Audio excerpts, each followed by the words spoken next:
JMM के राज्यसभा सांसद सरफराज अहमद आज दिल्ली से रांची पहुंचे।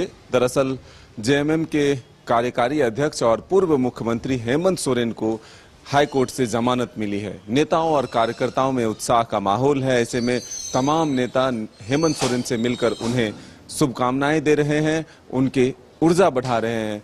तो ऐसे में अब सरफराज अहमद आज जब रांची एयरपोर्ट पहुंचे थे तब हमारे संवाददाता ने उनसे बातचीत की और हमने भी बातचीत की। उससे यह स्पष्ट रूप से निकल कर आया कि हेमंत सोरेन जब बाहर आए हैं तो काफी ऊर्जा के साथ नेता अब विधानसभा चुनाव की तैयारियों में जुट चुके हैं। इसी बीच आरोप प्रत्यारोप का दौर भी शुरू हुआ है। ऐसे में सरफराज अहमद ने बीजेपी पर निशाना साधते हुए कहा कि हेमंत सोरेन को षड्यंत्र के तहत जेल भी भेजवाता है और बीजेपी कई गंभीर आरोप भी लगाता है। ऐसा झारखंड में चलने वाला नहीं है।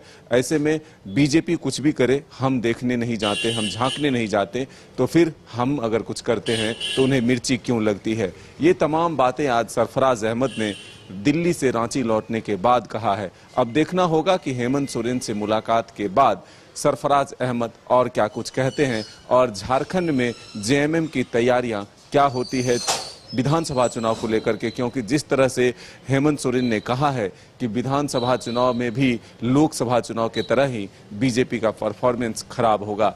ऐसा इसलिए कि राज्य की जनता ने बीजेपी के षड्यंत्र को समझ लिया है और आने वाले दिनों में इसका करारा जवाब दिया जाएगा। ऐसे में अब जब 5 सीटों पर जो एसटी रिजर्व सीटें थी, आदिवासी बहुल सीटें थी, उस पर जब बीजेपी को हार का सामना करना पड़ा है तो मनोबल और भी बढ़ चुका है और हेमंत सोरेन ये लगातार कह रहे हैं कि बीजेपी के यहाँ से खदेड़ कर रहेंगे। अब देखना होगा कि आने वाला चुनाव परिणाम क्या होता है, लेकिन हेमंत सोरेन ने आज अपने नेताओं और कार्यकर्ताओं में ऊर्जा भरने का भरपूर काम किया है। आइए सुनते हैं क्या कुछ कहा है सरफराज अहमद ने। 5 महीने के बाद विधानसभा में कितनी मजबूती मिली? ये अच्छी बात है कि बाहर आगे, बड़ी खुशी की बात है। और क्या कहिएगा, विधानसभा में ठीक ठाक से है, सब चलेगा बढ़िया से, कोई दिक्कत नहीं है।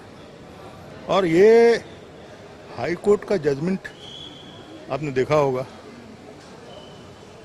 लगता है कि इट वाज पॉलिटिकली मोटिवेटेड। कोई जब उन्होंने कह दिया जजमेंट में कोई साख नहीं है, सबूत नहीं है, ये सोच पर ही खाली आधारित है मामला, ये क्या प्रूफ करता है? सवाल तो यही। बीजेपी आरोप लगा रही है कि दोष मुक्त नहीं हुए, हतोत्साहित होने की जरूरत नहीं। बीजेपी को हर चीज में क्यों तकलीफ होती है, मुझे समझ में नहीं आता। अरे तुम अपने घर को देखो, अपने पार्टी को देखो, अपना देखो, हर चीज में उनको कमेंट्स करना जरूरी है क्या? हम लोग तो कभी नहीं कमेंट्स करते हैं। कल हेमंत जी बाहर आए, एक शब्द बीजेपी के बारे में कहा उन्होंने? नहीं कहा होगा।